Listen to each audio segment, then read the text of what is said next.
Hello, Internet! Welcome to episode 161 of the Assorted Calibers Podcast, the Second Amendment podcast that is a little bit for everyone. I'm Weer'd, and with me, as always, is my very patient hostess, Aaron Paulette. How you doing, Aaron? I'm doing all right. I'm currently... I've got a breezer in my mouth, so if you hear me making that noise, that's why. Because prior to this, I was doing a very credible Macho Man Randy Savage impression. And in order to do that, one has to make that noise one makes when one is taking a very difficult dump, and it's hard on the voice. So if I start to get a little crackly later, that's why. But hey, patrons of the show, if you look for it on an upcoming blooper reel, I know it's going to be there. And you know it's going to be good. So besides that, how have you been? We're recording this right after America's birthday. How did you celebrate your Independence Day, Aaron? I got on City of Heroes and I played one of my patriotic characters, and I beat bad guys in the name of truth, justice, and the American way. You know what? That's that is appropriate. I had because the town didn't know when the COVID lockdowns were going to end, they ended up canceling the town parade. So normally we have a big gathering at our place, but there was nothing happening in town. So we went over to my buddy's place, who's got a larger house and a larger lawn, and we had barbecues and beers there, and it was good times were had by all. You know what? We got a whole lot of topics to talk about, so I will lead into my Independence Day story with a current event. Was we got woken up at 5 o'clock in the morning. Actually, Aaron, you're normally up by then. Yes. I was laying in bed, but I was awake. It was a robocall stating that armed men that do not respect our laws were on a standoff with the Massachusetts State Police, and Interstate 95 had been shut down. So and we were all advised to shelter in place. And I went, oh, okay, well.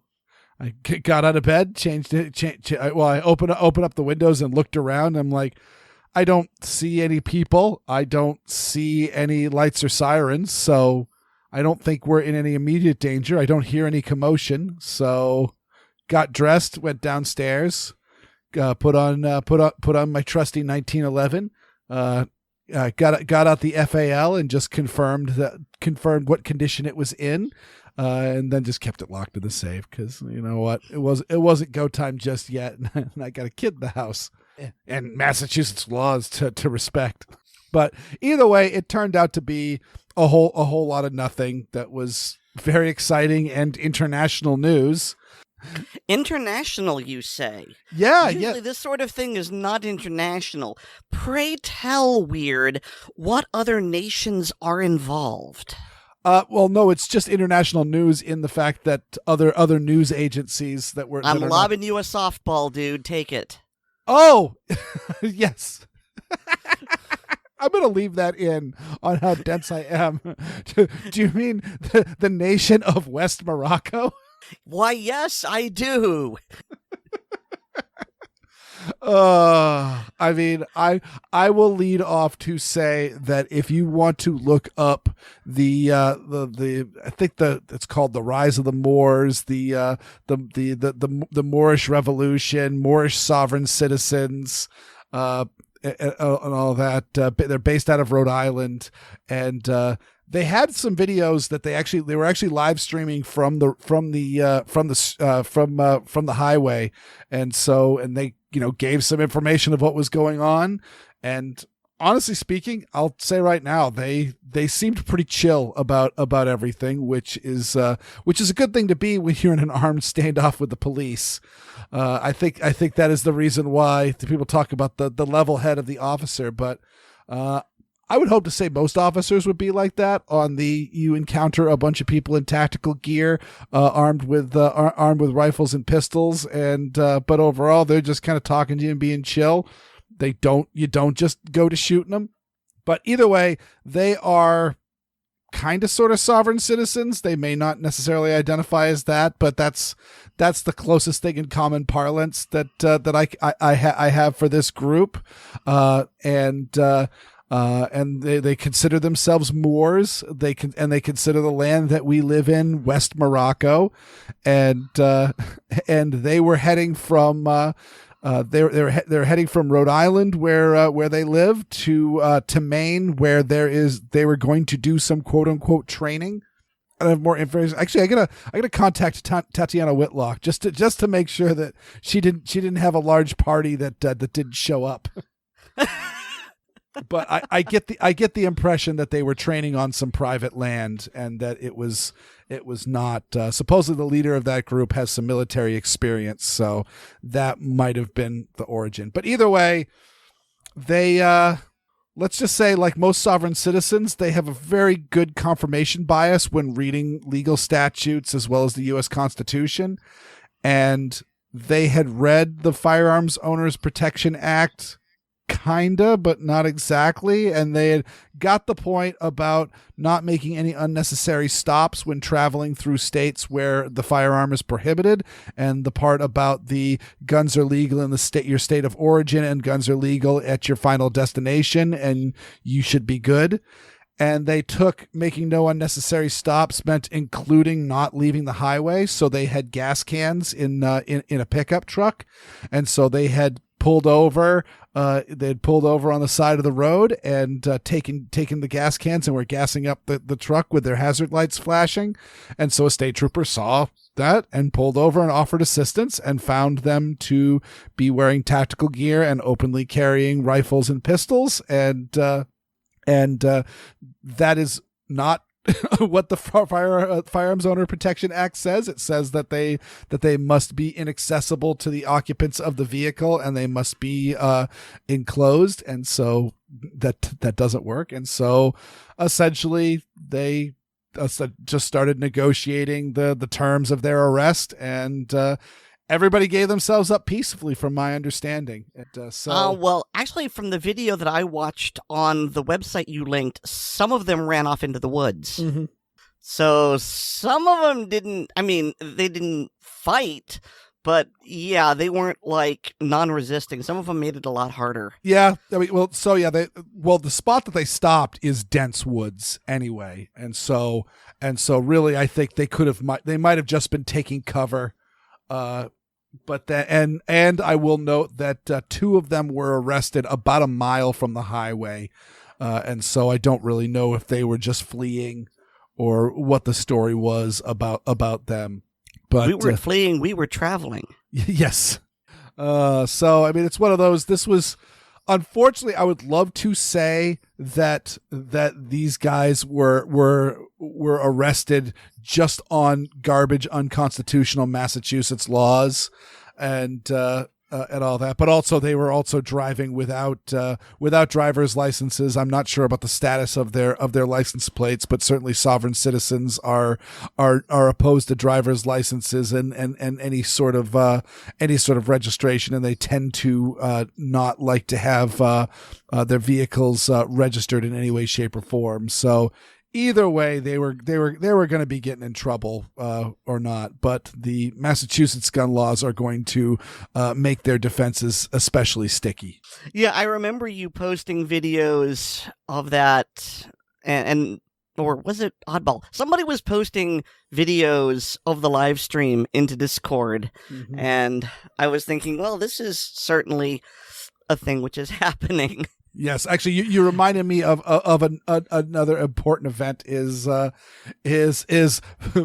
has found yet another off-color joke of mine to be horribly distasteful, and I have been given a month in the pokey, And so that was officially me saying, you know what? I don't like playing this game anymore. So I am officially over on MeWe. I don't know if I'm going to delete my Facebook account or not after this is all done. But yeah, so they're over on MeWe. There is Weird, and there's also an Assorted Calibers page, or group. So you can join up over there, especially if you're like me and being like, hey, are you worried that I'm just going to talk like a normal person talking to my friends? And those who listen to the blooper reels know how I talk to my friends. Am I going to get in trouble by the obnoxious school marms at Facebook? Maybe you should go over to another place. Which means that now I am in uncontested control of the Facebook group. I mean, we all like it. So on the topic of uncontested control and New England gun laws, there's a topic here, and I'm going to let you run with it, called Failed Gun Control in Anti-Gun States. Mm-hmm. And one of them actually was Rhode Island. One of them is Rhode Island, yes. And they had, let's see, I'm trying to see, I think they essentially just busted, although they had a... oh shoot! Now I'm forgetting which passed, and I think none of them passed. So this is kind of a cry some more. They're putting a law through the outlawed straw purchase of guns, which is like one of those like what? I really don't get the anti-gunners in the various states that try to go through. It's like in Massachusetts, there's been a couple of times when they've produced universal background checks, and it's one of those like, okay, yeah, technically we have private sales in Massachusetts, but they all have to be done through the state anyway. We just go to the state's website instead of a gun shop. I just don't get it. But yeah, so Rhode Island had a bunch of laws that they were pushing through, and of course, Rhode Island is a fairly anti-gun state. I'm actually kind of impressed that the Moorish uprising had as many guns as they did, because I didn't know that you could still get that stuff in Rhode Island. I guess it's Connecticut that I was thinking about that has some pretty nasty assault weapons bans. But yeah, those all went down, and then furthermore, also in Delaware, so not quite New England, but still in the Northeast, Delaware also tried to push through a bunch of guns. They had some magazine bans, and I'm trying to remember what the other one was, but they put through some anti-gun bills, and they did not work. Let's see, magazine bans, and I think that was it. And so it's one of those, this is definitely a cry some more moment for the anti-gunners, because this is in their wheelhouse. These are the states where the gun control laws get passed, and even now they can't do that. So if they can't do it in Delaware and Rhode Island, what makes you think they could do it on the federal level? So, because I actually have the article open in my tab, the one about Delaware. So, the Senate approved a bill banning magazines capable of holding more than 17 rounds, and this would require owners to surrender them to the state. And then the bill got to the House, where they ripped it a new one because they realized it would outlaw basically all magazines sold with modern firearms. And the House version allowed you to buy and own basically OEM magazines, but nothing aftermarket and nothing large capacity. And then, because I guess the Senate didn't get its way, they declined to act on that. So they get nothing. Good day, sir. Good day, sir. No, that's a good bit about the OEM statement, because that's actually using high capacity magazines in the proper in the proper parlance. It's one of those. My 10 round 1911 magazine is a high capacity magazine, because that is not the standard capacity for my gun, but the 8 rounders that it comes with, yeah, it's standard capacity.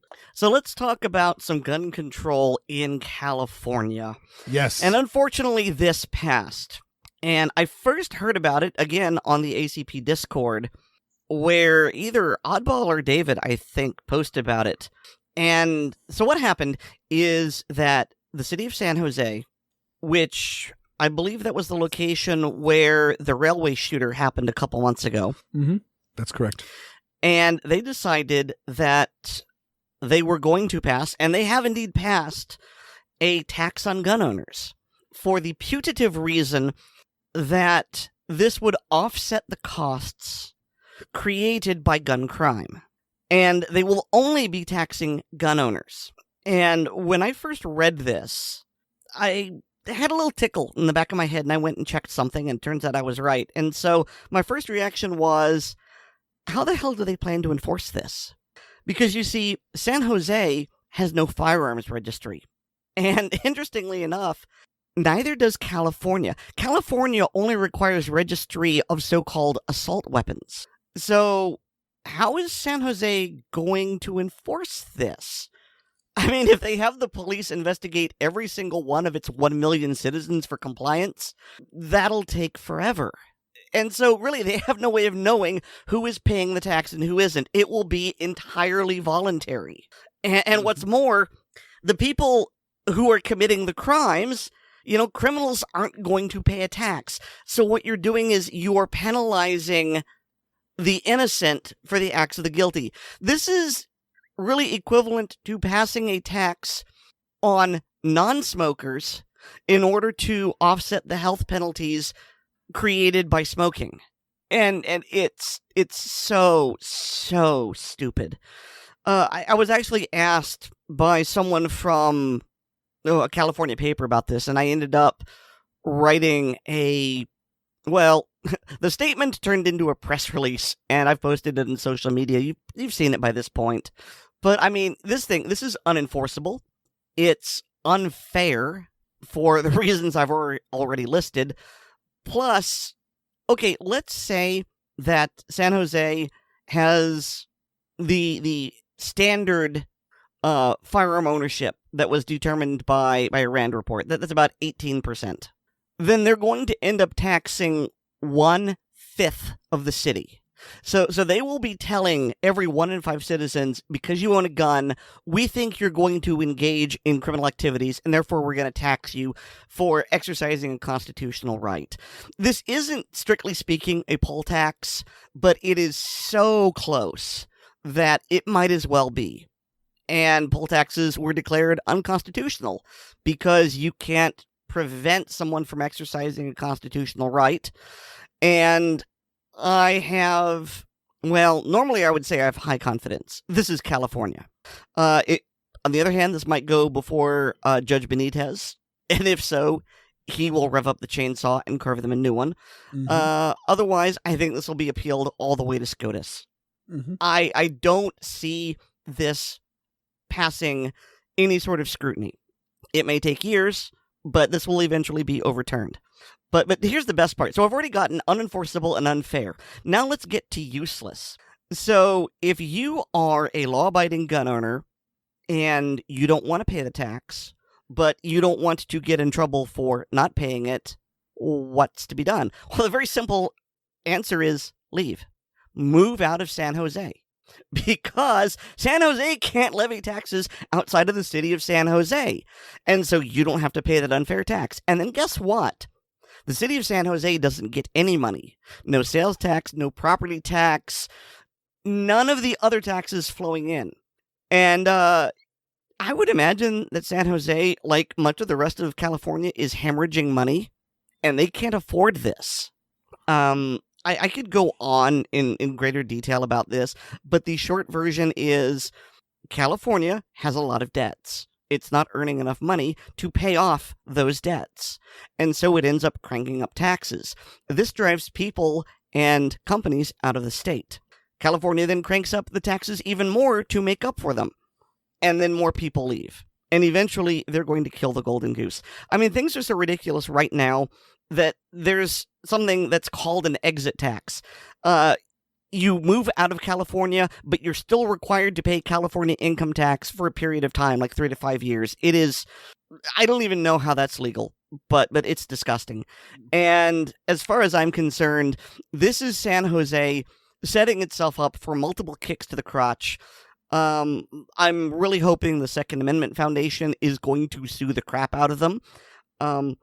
By sheer coincidence, I happened to send a copy of this press release to the SAF.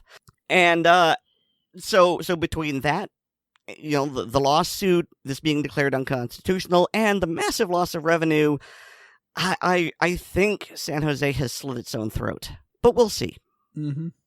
And also, I will note that the sales tax, I mean, that's in California, you're only doing that at gun shops, because I believe they've completely eliminated their private sales.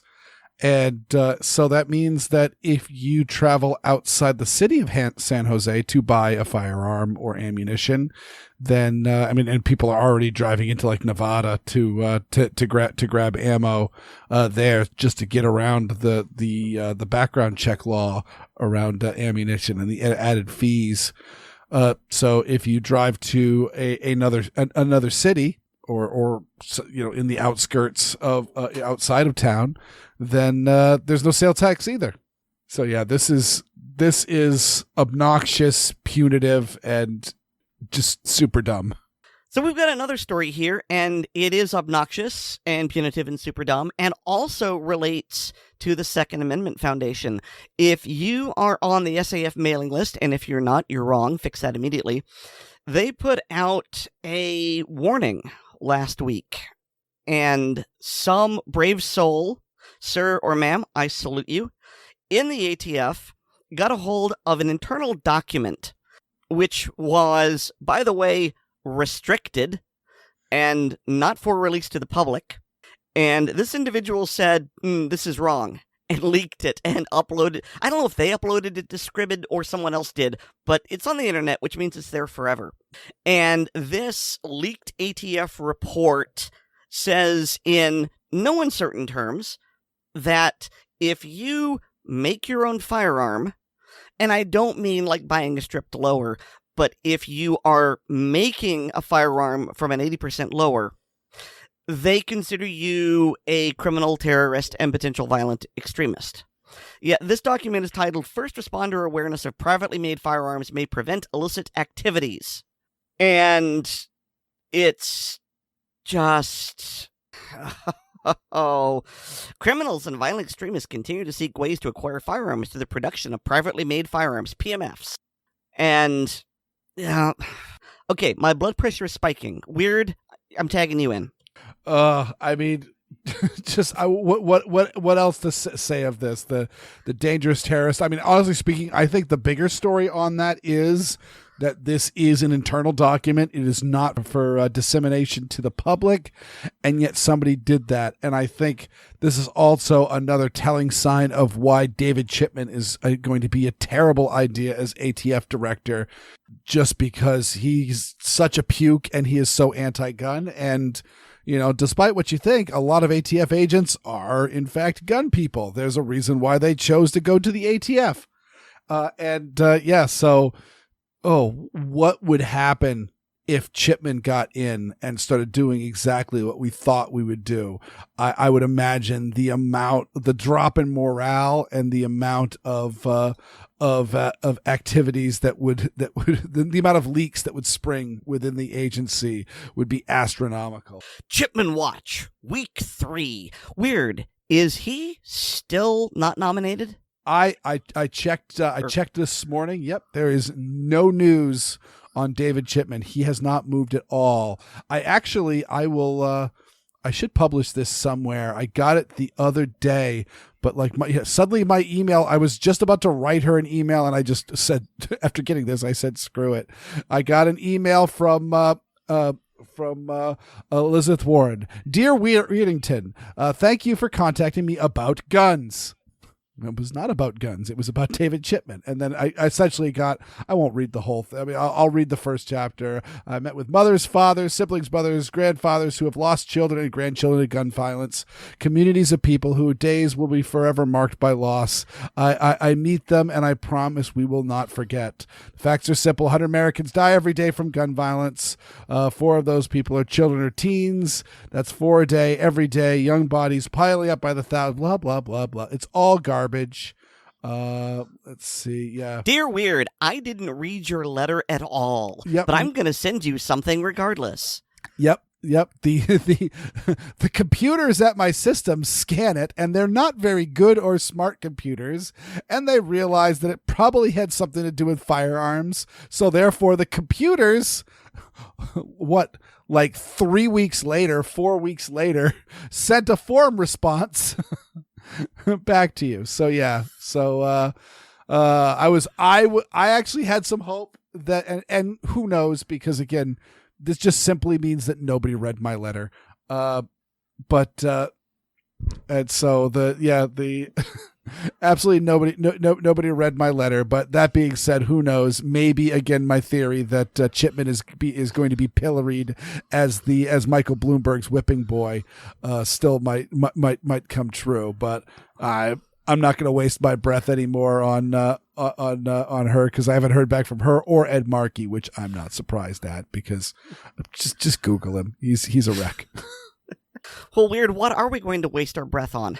Well, you know what? Speaking of even more stupidity, we actually had like a bit of a discussion. You were getting when I said my very patient hostess, it was about this, because you sent me this article. I'm going off of this Rolling Stone article where the headline, "More people are getting guns without FBI background checks, study says." And I said, oh, that's interesting.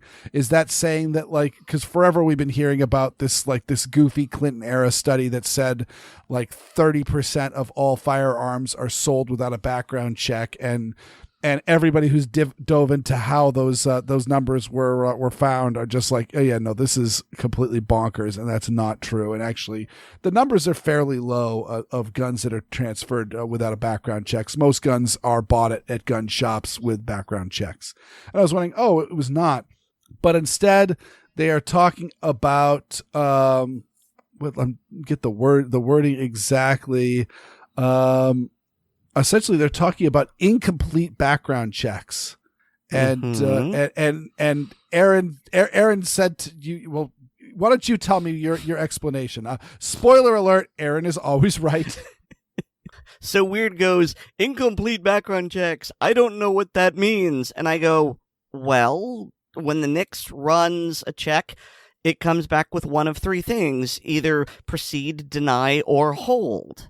And so I figure what they're talking about is, when the hold is triggered, they've got 3 days to find a reason why. And if they can't find the reason why, then it defaults to a proceed. And that's probably what they're freaking out about. And you're like, but it doesn't say that. I don't know what it means. And it's like, this is Rolling Stone and Bloomberg's Trace.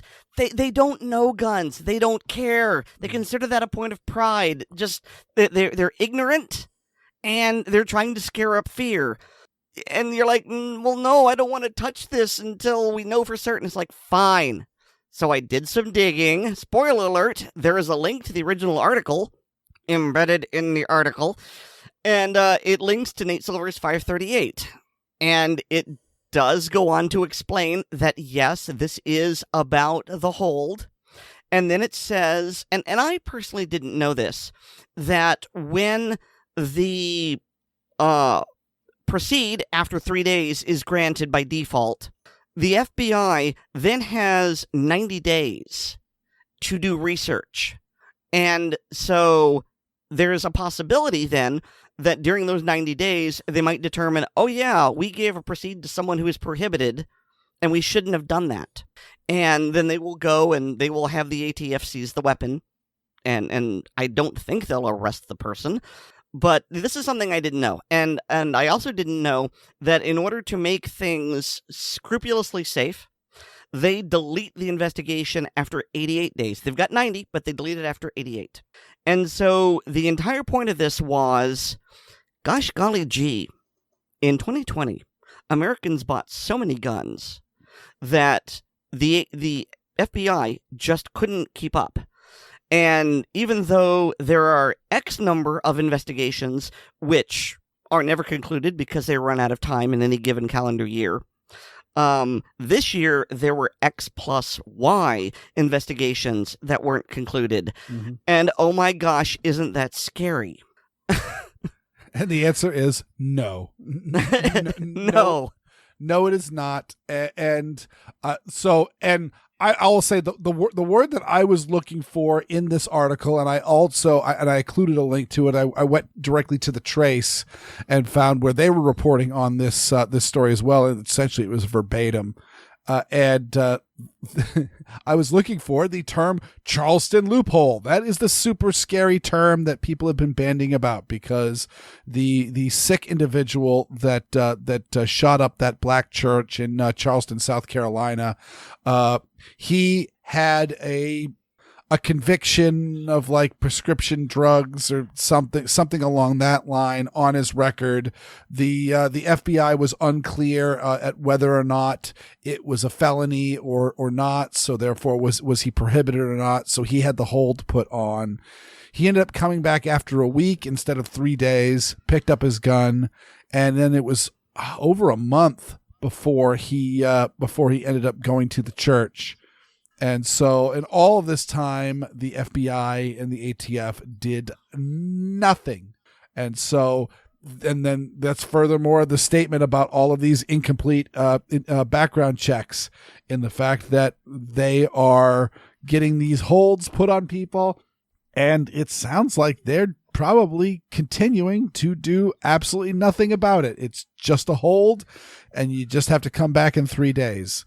So this is a reason to oppose any legislation that might have the term Charleston loophole in it, because the whole purpose of this, the default proceed is what it's called, is so that if the government just decides to fall asleep on the switch, or in this case, at least if we want to take the trace at their word, which thank you. That is the appropriate response, Aaron.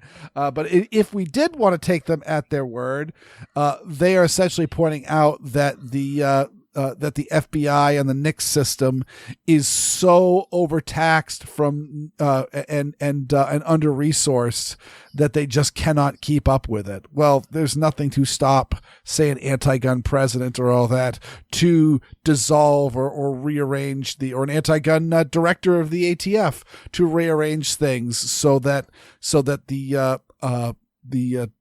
holds that are put on people will suddenly be increase, and the number of agents to investigate these holds will be down to near zero.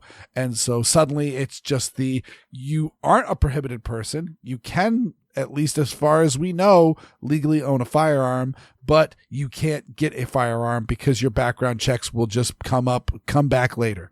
So I'm going to get in the last word here. Mm-hmm. And I want to point out that as much as I dislike Nate Silver and the politics of 538, they do good journalism. They show their work. Mm-hmm. And the Rolling Stone article and the Bloomberg Trace article and all the other articles that linked off this, they did not say this very important paragraph. It's one sentence, and it's right at the end of all the statistics. And it says, there's no evidence that delayed denial sales are a major driver of crime, and some point to the relatively small number that ATF records each year as proof that the law doesn't need to change. Ooh. It's right there. Did any of those articles say that? No, they didn't. So again, all this is trying to inflame passions and drive hysteria. Oh my God, people are getting guns and they aren't getting their backgrounds checked. We're arming felons. No. No, actually read the source. Mm-hmm. Mm. Yeah, well, as Howie Carr of the Boston Herald says, they gave that little paragraph a good leaving alone. So I think, yeah, we are ready to dive into kind of the big deal news story. I mean, this one the more I dug into it, the more shocked I was. I mean, those of you who have been following the show for a while know that Manuel Oliver and his anti-gun group that is at least loosely, if not directly affiliated with Michael Bloomberg, has been something that's been on my radar. And ever since the, what did you call it? The necromantic, something about high-tech necromantic blood dancing. Yes. Where they did a computer-generated version of his son to tell people not to buy guns or support gun control or something like that. Yeah. And so, ever since he did that, there seems to be a major change where he would talk about his son, he would talk about the loss. He lost his son in the Parkland shooting.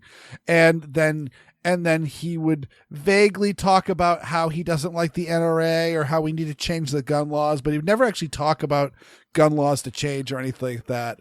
And so I would always hear him and know that, all right, we don't see eye to eye, but also you're not really making yourself much of a threat at this point.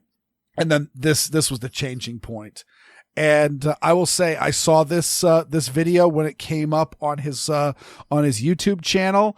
And it was one of those like, okay, this is interesting. Essentially, it is a field, some sort of athletic field, and it is filled with chairs. The chairs, I think, are supposed to represent, it's a specific number of chairs. It's supposed to represent 3,000 empty chairs representing student gun victims. Gotcha.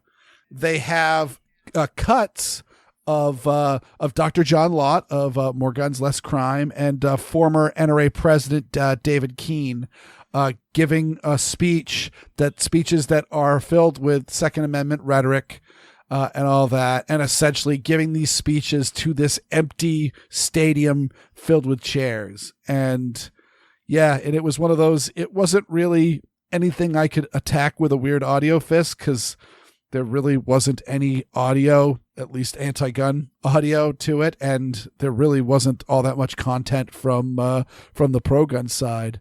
And so I kind of ignored it until I heard the story about how this came about and how this went through.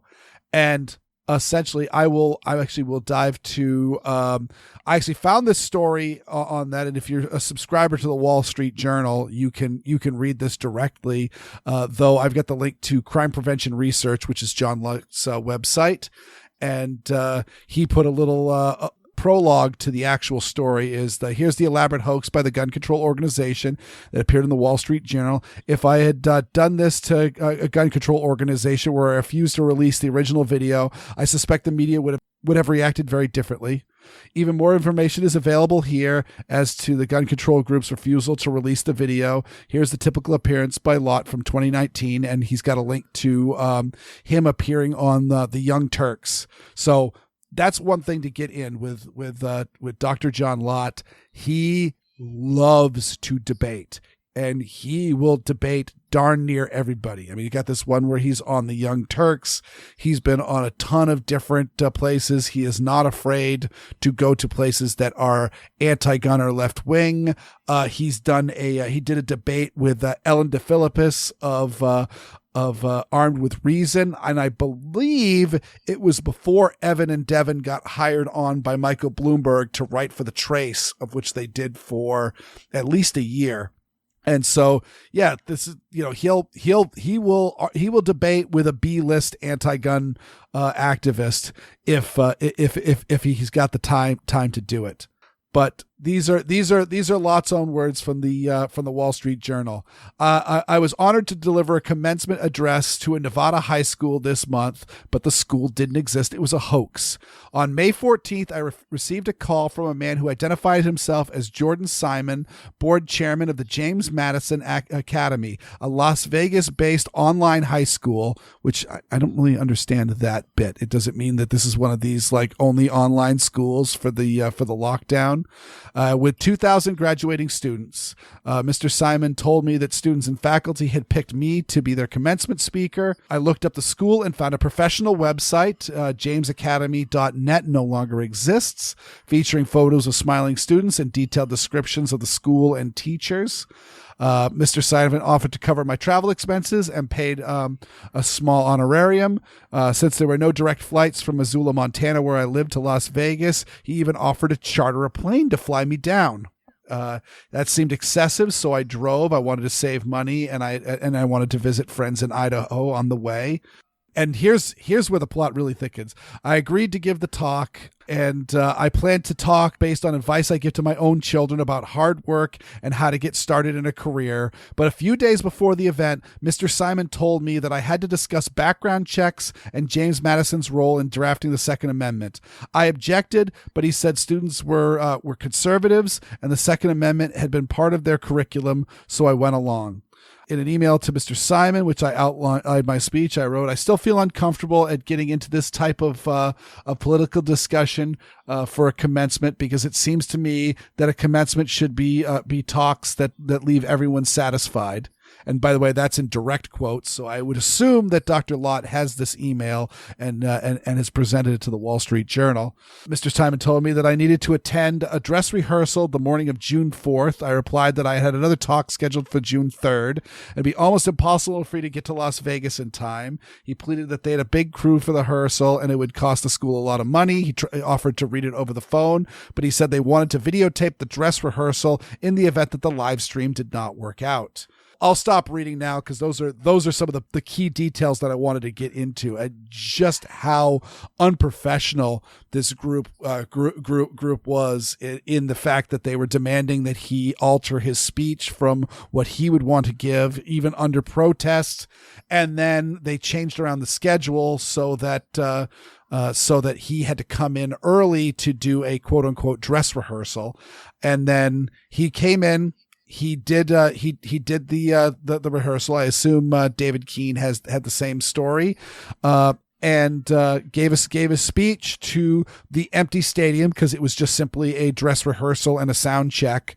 And so it would seem not strange at all that it would be set up for an audience, but there was no audience. And then the next morning he was contacted and was told that there had been a credible threat and that they had the police had informed them of a credible threat and that they had chosen to cancel the commencement and that he was no longer needed. And then it was only later that he learned that this was Change the Ref. At no point was it ever told to him that this was a gun control group or all that. And one of the key lines that has been come out from Manuel Oliver is that if only he had done a proper background check on this school, of which case he made a fake website for the school and created this fake Mr. Simon that was the administrator of the school. The backstory is far more disgusting than the gun control propaganda that came out of it. The propaganda itself isn't really all that. I don't think it's all that damaging. They did edit the speech. Dr. Lott says he spoke for about 15 minutes, and yet the actual ad is only, I think, 2.5 minutes, and less than a minute of that is Dr. Lott speaking. So they carved up his speech quite heavily for this. Here's what I want to point out. If you look at it in a certain way, this is a compliment, because Dr. Lott and Mr. Keene received not just an artisanal, handcrafted fraud, prank, whatever you want to call it. This was bespoke. It was made specifically for them. And it ended up costing the anti-gunners money. In fact, it would have cost them a whole lot more money if Dr. Lott hadn't been nice and decided to drive, because chartering a plane is not cheap. It's freaking expensive. They were willing to throw lots and lots of money to handcraft a gotcha for these people and just made themselves look like, and I mean Change the Ref, made them look dirty and underhanded in the process. I don't know anyone who would look at this and go, actually, no, I take that back. I unfortunately do know some people who would say, oh, wow, you really got them. Mm-hmm. But most people would think that's not playing fair. I actually think it was Dr. Lott who said, if you have to lie in order to make your argument is not strong enough to succeed on its own merits. Mm-hmm. And that's exactly what was done here. So, from a certain point of view, and I'm not saying this is an unvarnished victory for the good guys, but I'm saying, spun the right way, and I have confidence he can do this, he can turn this into a victory by saying, look, here's all the crap they had to do to try and discredit me. Meanwhile, I'm just here speaking facts. Mm-hmm. And I think that is something very powerful that we can take from this, that anti-gun forces can discredit themselves and beclown themselves and lie and commit fraud, and it doesn't help their image at all. All we have to do is speak the truth, and by speaking the truth, I realize this is a little Pollyanna speaking here, but by speaking the truth, we will win. Mm-hmm. I mean, there's certainly some, and yeah, the amount of money that they spent, and I've got to wonder who's signing those checks. I don't Bloomberg. Yeah, I don't think it's Manuel Oliver, and so yeah, and it's certainly not the supporters of Change the Ref, because yeah, unless you probably hadn't heard about it before, except from Assorted Calibers podcast or from the recent news of this, because again, the big story is like all of these newspaper reports. I've got a link to the Las Vegas Review-Journal in the show notes as well, because I wanted to give a fair thing, is that this was a fairly even-hand article, but even this was fairly a puff piece to Manuel Oliver, where they definitely sat down and talked with him for a while. I mean, honestly speaking, I've heard enough of your interviews with the press, Aaron, to know that they probably sat down with Manuel Oliver for a half hour for this article, and probably the same amount of time with Dr. Lott, but Dr. Lott gets 1-2 paragraphs, and Manuel Oliver is salted throughout the entire thing. And last but not least, he gets the last word in the article. When asked about Lott's protest over the deception and editing of his speech, Oliver said, Lott has the right to try and find a way out of this mess and not look like a fool. What? Yeah. That is a level of arrogance and narcissism and tone deafness that is amazing, especially given that if Manuel Oliver had contacted Dr. John Lott and said, "My name is Manuel Oliver. I have a gun control group called Change the Ref. I am not a huge fan of you, and I'm a proponent of gun control, and I'm friends with Michael Bloomberg. And I would like you to come down to Las Vegas, Miami, wherever. I'll pay for your plane ticket, and we will have a debate. And the debate might be a panel of quote unquote experts that maybe Michael Bloomberg had flown in from the Michael Bloomberg School of Public Health." And I don't think John Lott would have a problem with this. Well, as you said, he will debate anyone. Yes. Instead, the anti-gunners need to lure in, and who knows how many other pro-gun or Second Amendment activists that they had contacted, who either were unavailable or this school didn't pass their smell test.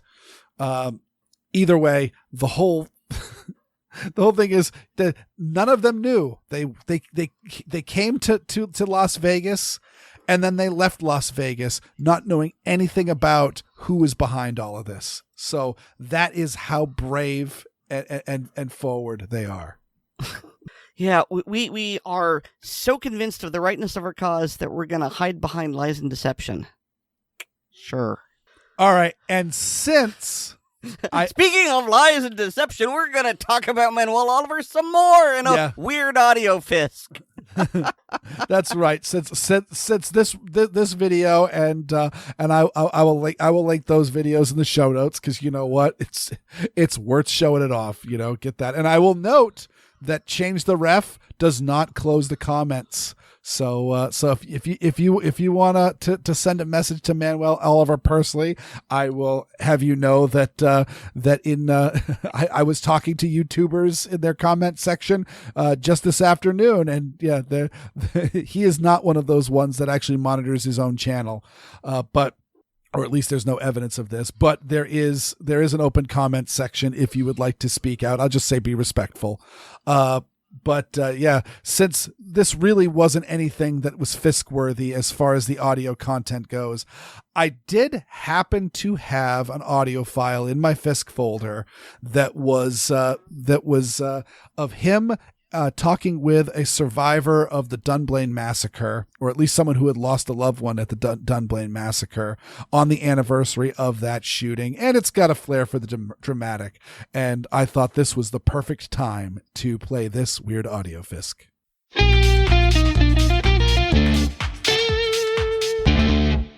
Oh, Manuel Oliver. I remember when you were a harmless fame whore using your dead son to jumpstart your miserable art career.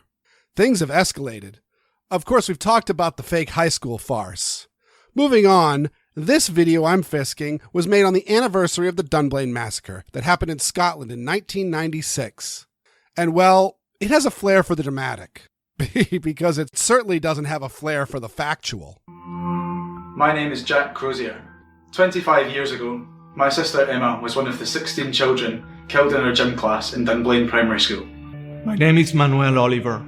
And 25 years ago, I lost my beautiful son Joaquin during the Parkland shooting in Florida. So here's the theatrical bit. This was aired on the 25th anniversary of Dunblane, with a Scottish activist who lost a sister in the attack. And Manuel Oliver, with some god-awful makeup, is pretending to be the Manuel Oliver of 2043. Honestly, I wasn't really paying attention the first time I watched this, and I was shocked when I saw his face, as he looks more like a meth addict than a pensioner. Dunblane doesn't need the anniversary to remember our loved ones, but we use this as an opportunity to never forget the ones that we lost and to make sure that it never happens again. Remembrance is fine, especially since we all experience loss differently. As for it not happening again, not only has there been mass shootings since Dunblane, but if you expand it to any method of mass murder, there have been several attacks in the UK that greatly exceed the loss of life from the gun-wielding monster in Scotland. Nobody remembers what happened. At this point, nobody even talks about the shooting. Just a reminder, this is the fictitious Manuel Oliver of 2043, and he's trying to convey the American indifference to the shootings. Except even in 2021, we aren't talking about the Parkland shooting where Mr. Oliver lost his son. Yes, he talks about the fact that there was a shooting and that kids died and maybe that an AR-15 was used. But those are the convenient facts. To paraphrase Albert Gore, what about the fact that the killer was arrested dozens of times, often for domestic violence and other violent charges, but was never prosecuted? He was barred from school grounds because the school considered him dangerous, but did nothing else about it. When he did attack, the school resource officer hid outside, where it was safe. When the sheriff's department showed up, they hid behind their cars, where it was safe. The killer was arrested across the street from the school because he skipped out unchallenged by police. This lack of police action and violation of department policy delayed EMS response time, and likely many of these students succumbed to treatable wounds. We talk about gun control, but none of these other things. And we already know gun control doesn't work. After the shooting at Dunblane, the community and the rest of the nation vowed to never let this happen again. Mission failed. You gave up your rights for literally nothing. Not only was there no change in spree killers after the laws were passed, either in shootings or other means, but violent crime rates, including shootings, went up after the laws were changed. It wasn't the community, it was a few of us. Actually, it was a lot of us. We took the streets, we marched. We had this amazing march in DC with almost 1 million people. We did murals, we traveled, did speeches here and there. The march was Bloomberg's brainchild, and I suspect, like Moms Demand Action, March for Our Lives was preconceived before the shooting, and the shooting was just used as a springboard and a recruiting tool. The murals and art are Manuel's own hobby. You probably never heard of them because he attracts little attention, and objectively, he's a mediocre artist. None of this really did anything because it was designed to be a spectacle, not a movement. And I think Bloomberg thought he might sway the younger generation to hate guns, but really, he was simply preaching to the choir. You can count the number of mass shootings that have happened in the UK on one hand, and that is down to the strict gun control that we have here. No, you can count the mass shootings on the UK on one hand, including the times when the UK gun laws were nearly identical to the US. This is all a product of culture. You can count the number of acid attacks in the US on one hand too, but not in the UK. And I don't think our laws pertaining to caustic chemicals is very different, though of course the UK is considered banning acids. Spree shootings in the US were very rare until the Columbine Massacre became a daily news story. And that attack was in the dead middle of the US assault weapons ban, and the killers used ban-compliant weapons. So it sounds good, but what he's talking about is a total load of crap. Of course we had more mass shootings after Parkland. We did nothing to stop this from happening. I don't even know the point he's trying to make here. Yes, there will be more mass shootings, just like there were mass shootings as well as mass stabbings and bomb attacks in the UK, despite them passing massive restrictions that border on turning the UK into a police state. But yeah, notice that Oliver and his master, Michael Bloomberg, are talking about gun control, and not about the failures of law enforcement to stop the killer before he fired a shot, or to secure the scene and allow EMS to save the wounded. Hell, nobody talked about how the killer used 10-round magazines. You know, the ones that the prohibitionists say are okay. Also, I will note that there has never been a school shooting at a school that has lifted their restrictions for guns on campus, or from a school that has never restricted lawful carry in the first place. I remember when we had 100 people dying per day. Not anymore. Today, close to 400 people will lose their lives just because of gun violence. So I see the narrative he's trying to sell here, but it's baseless theatrics. Overall, the firearm homicide rate in the United States is virtually unchanged for the last 40 years. It's about 10,000 homicides, 33,000 deaths if you include suicides. The numbers, of course, change from year to year, and if you squint, you can make rough trends out of these numbers. But in reality, the number is essentially static. And that's from the 60s when you could buy machine guns from your local Sears or through the mail, to the 80s before we even had a background check system, to the 90s where the Brady Bill and the federal assault weapons ban were passed, through the concealed carry revolution, to the 21st century where the AR-15 is the best-selling firearm of any kind and gun and ammo shortages seem to be a regular thing.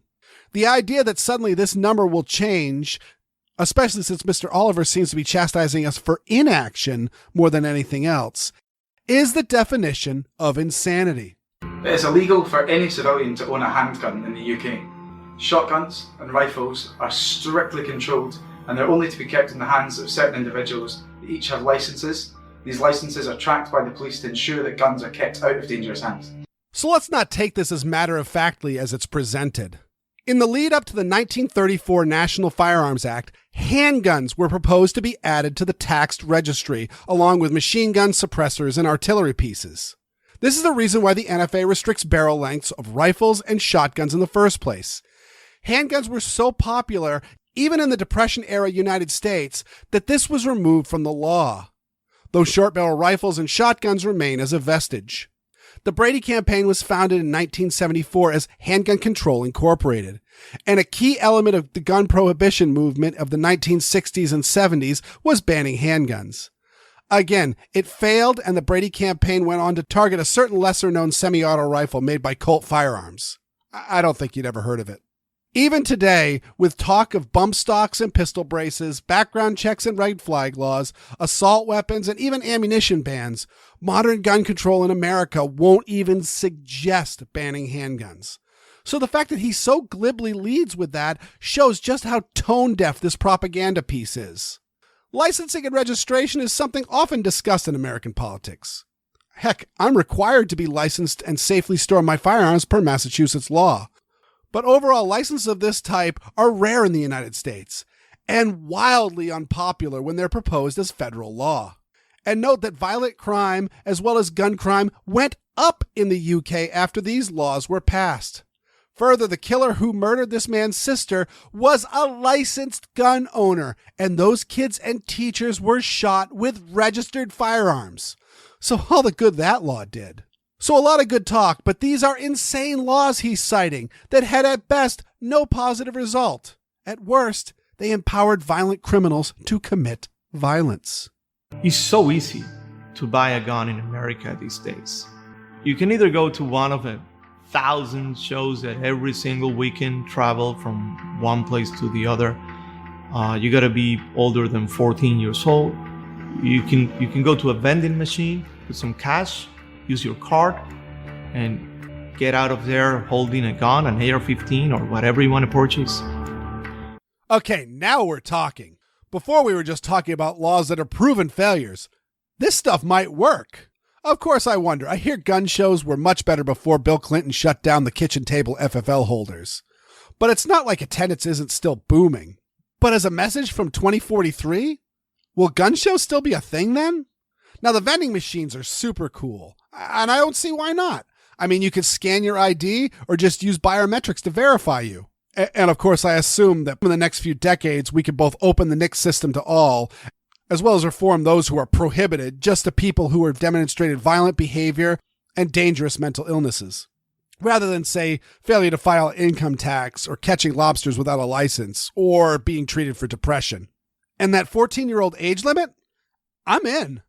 There are kids younger than 14 shooting unsupervised right now. They learned and expressed interest in guns and safety at an early age, and now their parents totally trust them with their own firearms. The idea that you can't legally buy a firearm, at least from a licensed gun dealer, or in many of the states that have their own age restrictions, until you're 18 and no handguns until 21 is insanity. Think about it. Somebody could enter the U.S. Armed Forces on their 18th birthday and be carrying a pistol and a machine gun in a damn war zone before their 21st birthday. But when they get home, they can't legally buy a beer or a handgun of their own. That's insanity. We need to be exposing young people to guns, especially gun safety, not pushing abstinence-only education. Also, Colt first started large-scale production of the AR-15 rifle in 1959. Now, I'll note that the M16 and its variants are one of the longest and widest-serving military weapons in history. But I gotta wonder if the AR-15 is still gonna be the belle of the ball when it's pushing 90 years old. Lord knows I get a lot of old fart jokes for the fact that I carry a 1911. Either way, this was said by Mr. Oliver to throw shade at gun culture. But I see no reason why this wouldn't work out to our benefit. We still have some of the rates of the highest knife crime in the world. We have violent crime across our country. But this isn't exacerbated by those people having a gun. I never have to fear about being gunned down on my walk to work, by going to church, by going to school, university. This isn't something that I've got to think about. What? The UK, and Scotland specifically, has a massive amount of knife violence. But at least he doesn't worry about getting shot. I mean, this reminds me of that Archie Bunker line. 65% of the people murdered in the last 10 years were killed by handguns. Would it make you feel any better, little girl, if they was pushed out of windows? I mean, I did a Fisk on this back in episode 85. There are a lot of people in the UK getting shot. Just more of them are getting stabbed. And gun prohibitionists somehow want to paint getting stabbed or beaten or run over by a truck or blown up by a suicide bomb is somehow better than getting shot with a gun. Furthermore, the UK is cracking down on its own people carrying knives. So that simple pocket knife that you have in a pocket or a bag is prison time in the land of tea and crumpets. And just like the gun bans, it isn't lowering the stabbings at all. This is why I urge people to talk about violent crime and murder rates, not gun death and gun violence. Because it's a nonsense metric. A person being killed is a tragedy no matter what the means. But a firearm is one of the best means to defend your life. And there certainly is correlation to the more people who can legally defend themselves to less people being targeted by violent criminals. This is not a safe place, period. At all. Not in the streets, not in church, not in the movie theater, not anywhere. Not in schools. Not even here. Right now. This is all lies. When you hear a gun prohibitionist try to talk about how dangerous the United States is, listen to how many qualifications they cite. The most common is a mixture of high-income countries not at war. They have to say all that because the highest income countries in the world are alarmingly safe. The difference between these countries in terms of safety is academic once you note the crime rates of the lower income nations. And note, this is not because of the gun laws, because low-income countries, without exception, have draconian gun laws. And if the people of a country are poor, how can they afford guns and ammo? You would think that would shift violence to more inexpensive tools like machetes and clubs. And the gall that Manuel Oliver has to talk about how dangerous America is. Manuel and the late Joaquin Oliver were from Venezuela. They fled to the United States in part because Venezuela was seeing a massive surge in violent crime and has strict gun laws and has been strengthening these gun laws the entire time. The country was so dangerous that they uprooted their entire family and moved to a country with the most lax gun laws in the world. So he can talk trash all he wants. Just know that he's lying for political reasons. Why in America do you continue to allow this to happen to your children? Why do you continue to allow yourself to lose your loved ones? Make the changes that you need to make. Even more gall coming from a person who lives in a country where merely defending your own life could land you in jail. You can't even own a .22 handgun or a semi-auto rifle. You can go to prison for packing a butter knife in your lunchbox. And they have a massive violent crime problem that is greater than much of the United States. Why do the British people do this to their people? And why do the citizens of the United Kingdom not only stand for this abuse, but lecture us on how to do things? As we say in Maine, friggin' smarten up, kid. It's been 25 years, and we're in the same spot. Shame on us. No. Shame on you, Manuel Oliver, for lying and misleading the people of a country that welcomed you as you fled for your family's safety. Shame on you for lying for Michael Bloomberg rather than speaking out against the failures that did contribute to your son's death. And shame on you for using a dead child to push your own personal vanity projects. We just saw two ways of building the future. On one hand, bringing regulations and solutions to prevent tragedies from happening anymore. On the other hand, a total inaction from our leaders. We need to choose the best way to build our future, safer for our kids and for ourselves. And that should start today. Liar, liar, pants on fire. UK did massive gun control laws and violent crime went up. And spree killings kept happening. And now they're banning pocket knives and screwdrivers and asking you to show ID when you buy children's flatware. Meanwhile, when the violent crime got too much in Venezuela, Manuel Oliver took his family to Florida. Not Chicago, not New York, not LA, and certainly not England. The loss of his son is indeed tragic and horrific. But he loses all sympathy from me when he blames me and other lawful gun owners for his son's death, while he ignores the corrupt and inept system that took no action as his son's killer escalated his violent acts. More gun control isn't the answer, and neither is inaction. I would argue the proper course of action is to repeal the horrible laws we enacted, as they've been proven to be ineffective.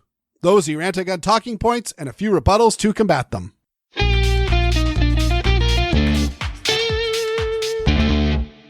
So I don't really have anything else to add other than you said abstinence-only gun education. Thank you. It is good. You've definitely started using abstinence-only gun education and the term gun prohibition as opposed to gun banner, anti-gunner. And I got to say, I do like that verbiage. Mm-hmm. But yeah, again, just super duper dishonest and he's a strange duck. He's got some problems, and I don't think these problems happened after his son perished. And I'll just again point out the fact that the Marjorie Stoneman Douglas high school shooting is probably, if there's going to be a school shooting that the Second Amendment activists need to point out, is the best cause against gun control, is just the fact that law enforcement, the people who are in charge of enforcing gun control, we talked about it with the San Jose stuff. What are you guys going to do about it? And in the case of this, law enforcement had every opportunity to stop this and did not, and there were no consequences for that. And furthermore, Mr. Oliver, he sure likes to point fingers at us, but not pointing any fingers at them, and they were directly involved. Mm-hmm. And so that's just the big takeaway from all of that, is just the amount of incompetence within the Broward County Sheriff's Department and the FBI of Florida. You mispronounced Coward County. I mean, if the shoe fits. Exactly. Hello, I believe this is yellow and urine-soaked. Is it yours? I'm a hero. I'm going to hide behind my car. Yeah. So, to me, while I take issue with what Manuel Oliver does, and, you know, we have every right to pick him apart, I have a lot of sympathy for the man in the same way that I have sympathy for the Phillips family. Because these are people who have suffered a terrible loss. And, well, when you lose your kid, it makes you a little crazy. And I'm not saying that's incorrect. So, what I want to make clear here is that we don't hate the man. We think that he is deeply troubled because he's trying to come to terms with a horrible loss that no one should ever have to deal with. It's the fact that someone who is so, at this point, I think it's pretty obvious that he's some degree of, I don't know if I want to say unhinged, but he's definitely escalating the, wacky's not a right word, crazy's too much, but, you know, things are getting more and more extreme, and I am sympathetic to his pain, and I hope he gets help. Because I feel like he needs it. And if he does not get what he wants, which in this case is destruction of gun culture, I'm worried that he's going to have a terrible breakdown. So, just wanted to make it plain that just because we disagree with someone's actions doesn't mean we don't have sympathy for him. And speaking just for myself, all my sympathy goes out to the Oliver family, but this is not the way to deal with grief. I'm sorry. Yes, I mean, I absolutely concur with that. It is not. I see this very similar to, though not in scope, of the survivor of sexual abuse goes on to become a sexual abuser themselves. It might be a reason. It is absolutely not an excuse. Mm-hmm.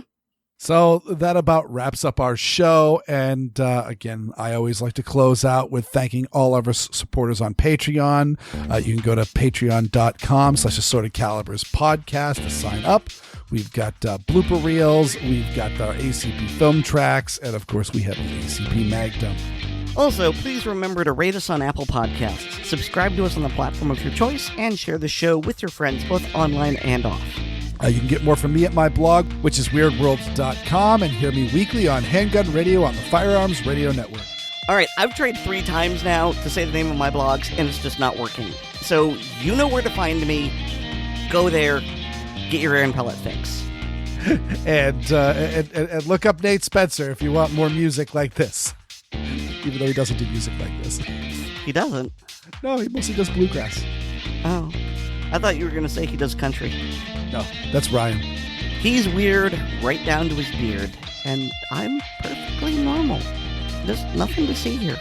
Absolutely 100% just ordinary. Our levels of weirdness are assorted, and so's our podcast. Good night, everyone.